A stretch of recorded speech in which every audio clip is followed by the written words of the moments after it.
Hi hello everyone, welcome to our channel most loved ones. ఇవాల్టి వీడియోలో బిసిబెళబాత్ నా స్టైల్లో ఎలా చేస్తాననేది మీకు చూపిస్తాను. ముందుగా నిమ్మకాయ సైజ్ అంత చింతపండుని నీళ్ళల్లో నానబెట్టుకుందాం.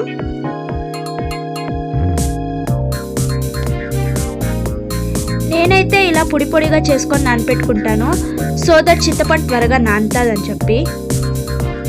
ఇలా చింతపండు నీళ్ళలో నానబెట్టుకొని కాసేపు పక్కన పెట్టేసుకుందాం.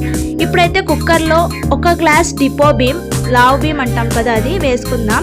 రేషన్లో దొరికే బీము. ఇప్పుడు 1 గ్లాస్ బియ్యానికి 1/2 గ్లాస్ కందిబ్యాళ్ళని వేసుకుందాం. 1/2 గ్లాస్ కందిబ్యాళ్ళు. ఇప్పుడు దీన్ని వాష్ చేసుకొని వచ్చేస్తాను. రైస్ అండ్ కందిబ్యాళ్ళు అయితే వాష్ చేసుకున్నాను. ఇప్పుడు ఏ గ్లాస్లో అయితే మనము అల్తి తీసుకున్నామో, నేనైతే ఈ గ్లాస్లో అల్తి తీసుకున్నాను. ఇందులో 1 glass of rice, 1/2 glass of కందిబ్యాళ్ళు వేసుకున్నాను. ఇప్పుడు దీనికి 3 టైమ్స్ అంటే 1.5 + 1.5 + 1.5 టోటల్గా 4.5 గ్లాసెస్ ఆఫ్ వాటర్ అయితే దీనికి వేసుకోవాలి. నేను ఈ 4.5 గ్లాసెస్ ఆఫ్ వాటర్ని ఆల్రెడీ మెజర్ చేసుకొని ఈ గ్లాసెస్లో వేసుకున్నాను. అవన్నీ వేసుకున్నాక దీన్ని కాసేపు బాయిల్ చేయడానికి పెట్టేద్దాం. నేనైతే బిసిబెళబాత్కి లావ్ బియ్యమే యూజ్ చేస్తాను, ఎందుకంటే టేస్ట్ చాలా బాగుంటుంది. సన్న బియ్యం అయితే మరీ అంత టేస్ట్ ఉండదు, కాబట్టి మీకు కావాలంటే ఏ బియ్యం అయినా యూజ్ చేసుకోండి. రైస్ ఈ మాత్రం బాయిల్ అయ్యాక ఇందులోనే పచ్చి శనగిత్తనాలు వేసుకుందాము. ఈ మెజర్మెంట్ అయితే 3 పిడుకుల పచ్చి శనగిత్తనాలు వేసుకుంటాను నేను. ఈ పచ్చి శనగిత్తనాలు కంప్లీట్గా ఆప్షనల్, మీకు వద్దు అంటే ఇగ్నోర్ చేయండి. ఇందులోనే 3 పెద్ద సైజు ఎర్రగడ్డలు వేసుకుంటాను. అండ్ అలాగే 3 చిన్న సైజు టమాటోల్ని కట్ చేసుకొని వేసుకుంటాను. టమాటోలు చూసుకొని వేసుకోండి, ఎందుకంటే ఆల్రెడీ మనం ఇందులో చింతపండు కూడా వేసుకుంటాం కాబట్టి నేనైతే 3 వేసుకుంటా చాలు. బేసికలీ నేను రైస్ కందిబ్యాళ్ళు ఎంత తీసుకుంటానో దానికి 3 టైమ్స్ వెజిటేబుల్స్ని అయితే యూజ్ చేస్తాను. ఇప్పుడైతే 1 గ్లాస్ రైస్, 1/2 గ్లాస్ కందిబ్యాళ్ళు యూజ్ చేస్తాం కాబట్టి 4.5 గ్లాసెస్ ఆఫ్ వెజిటేబుల్స్ యూజ్ చేయాలి. ఆల్రెడీ ఎర్రగడ్డలు, టమాటోలు, పచ్చనిగిత్తనాలు వేసాను కాబట్టి అది ఆల్మోస్ట్ ఒక 1/2 గ్లాస్ అయింటుంది. సో ఇప్పుడైతే 4 గ్లాస్ ఆఫ్ వెజిటేబుల్స్ని ఇక్కడ వేసుకుంటున్నాను. నేను ఆల్రెడీ మెజర్ చేసి పెట్టుకున్నాను. ఇలా వెజిటేబుల్స్ కొంచెం బాయిల్ అయ్యాక ఇందులోనే నేను పసుపు వేసుకుంటా. చిటికెడు పసుపు వేసుకుందాం. నేను చాలాసార్లు విన్నాను బ్యాళ్ళు పెట్టినప్పుడు ఉప్పు వేయకూడదు, ఉప్పు వేస్తే బ్యాళ్ళు సరిగా బాయిల్ అవ్వవని. అవి ఎంతమంది నిజమో తప్పో నాకు తెలీదు, కానీ నేను ఒకసారి ట్రై చేసా కానీ వెజిటేబుల్స్ అంతా చప్పగా వచ్చింది. అప్పటి నుంచి నేను ఈ స్టేజ్లోనే ఒక 2 స్పూన్స్ ఉప్పు కూడా వేసుకుంటాను, సో దట్ వెజిటేబుల్స్కి ఉప్పు అంతా బాగా పడుతుంది అని చెప్పి. ఇందులోనే నేను ఒక 1/4 స్పూన్ ఆయిల్ వేసుకుంటాను. ఆయిల్ వేసుకున్నాక కొంచెం ఈ స్టేజ్ వచ్చే వరకు బాయిల్ చేసుకుందాం. ఈ స్టేజ్ వచ్చాక మనం కుక్కర్ మూత పెట్టేసి ఆల్మోస్ట్ ఒక 3 to 4 విజిల్స్ రానిద్దాం. కుక్కర్ విజిల్ వచ్చే లోపల మనం 4.5 గ్లాసెస్ ఆఫ్ వాటర్ని ఆల్రెడీ కుక్కర్లో వేసుకున్నాం కదా, ఇంకా 4.5 గ్లాసెస్ ఆఫ్ వాటర్ని ఇలా బాయిల్ చేసుకోవడానికి పక్కన పెట్టేసుకుందాం. ఒక పక్క కుక్కర్ అయితే ఉంటుంది, ఇంకొక పక్క బాయిల్ అయితే ఉంటుంది. ఈ లోపల మనము కావాల్సిన తిరుగుబాత్ వేసుకుందాం. నేను తిరుగుబాత్లోకి ఒక 2 స్పూన్స్ ఆఫ్ ఆయిల్ వేసుకుంటాను. 2 స్పూన్స్ ఆఫ్ ఆయిల్ చేతిలోకి నేను ఒక 3 స్పూన్స్ ఆఫ్ గీ కూడా వేసుకుంటాను. బిసిబెళబాత్లోకి ఈ గీ వేస్తే చాలా బాగుంటుంది. మా ఇంట్లో గీ తింటారు కాబట్టి నేను 3 స్పూన్స్ వేసుకుంటున్నాను. మీరు గీ తినకపోతే కొంచెం తక్కువ వేసుకోండి, లేకపోతే దాన్ని ఇగ్నోర్ చేయండి.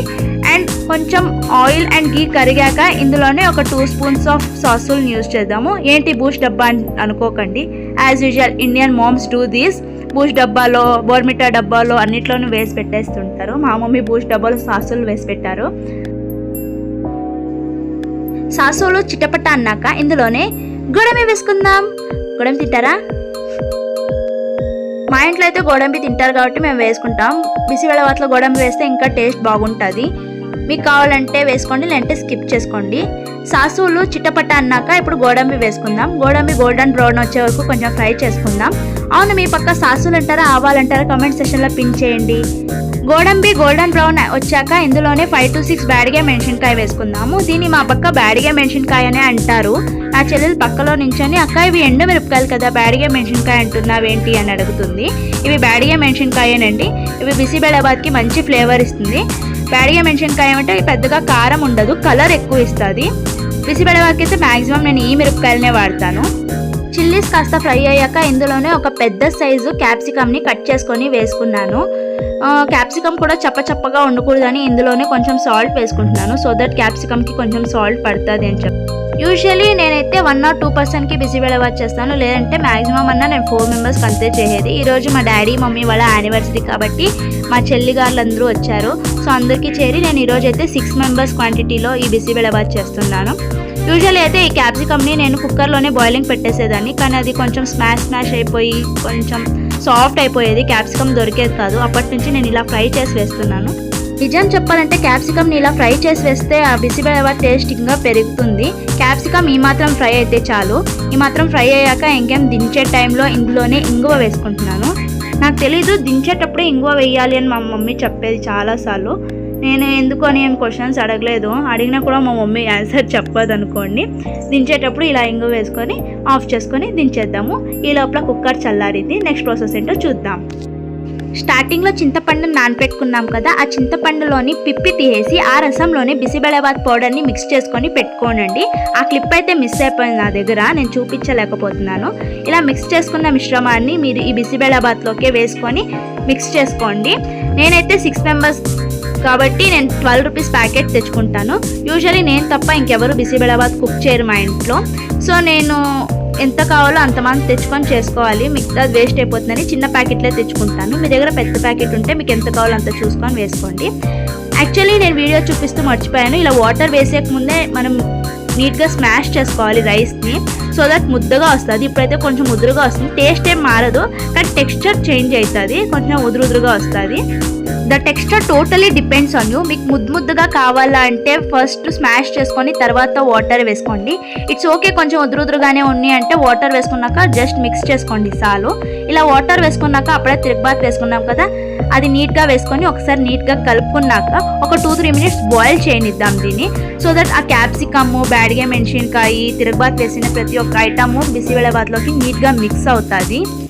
ఇఫ్ ఇన్ కేస్ మీరు తిరగబాత్ని జస్ట్ అలా వేసి వదిలేస్తే టేస్ట్ అంతగా బాగుండదు. ఒకసారి ఇలా చేసి చూడండి, టేస్ట్ అయితే మస్తు ఉంటుంది. మా ఇంట్లో ఏ స్పెషల్ అకేషన్ వచ్చినా లేకపోతే నేను ఎప్పుడు ఇంటికి పోయినా కూడా మా ఇంట్లో వాళ్ళు అడుగుతారు బిసిబెళబాత్ చేయి అని చెప్పేసి. అంతా ఫేవరెట్ మా ఇంట్లో నేను చేసే బిసిబెళబాత్. అందుకే ఈ రెసిపీని మీతో ఎందుకు షేర్ చేసుకోకూడదు అనేసి ఇలా మీతో షేర్ చేసుకుంటున్నాను. మీ ఇంట్లో కూడా ఒకసారి ట్రై చేసి ఎలా వచ్చిందో కమెంట్ సెక్షన్లో చెప్పండి. మేము వెజిటేబుల్స్ ఎక్కువ తింటాం కాబట్టి నేనైతే వెజిటేబుల్స్ ఎక్కువ క్వాంటిటీలో వేసాను. మీరు తక్కువ తింటే కన్నా తక్కువ క్వాంటిటీలో యూజ్ చేసుకోండి. మా డాడీ ఏమంటారు తెలుసా, ఎప్పుడే కానీ నువ్వు అన్నంలోకి చారు కలుపుకోకూడదు, చారులోకి అన్నం కలుపుకోవాలి. ఎందుకంటే రైస్లో మనకి ప్రోటీన్స్, విటమిన్స్ ఏం దొరకదు, మనకు దొరికేదే సాంబార్లో, అంటే వెజిటేబుల్స్ అంతా వేసింటాం కదా అందులో దొరుకుతుంది అంటారు.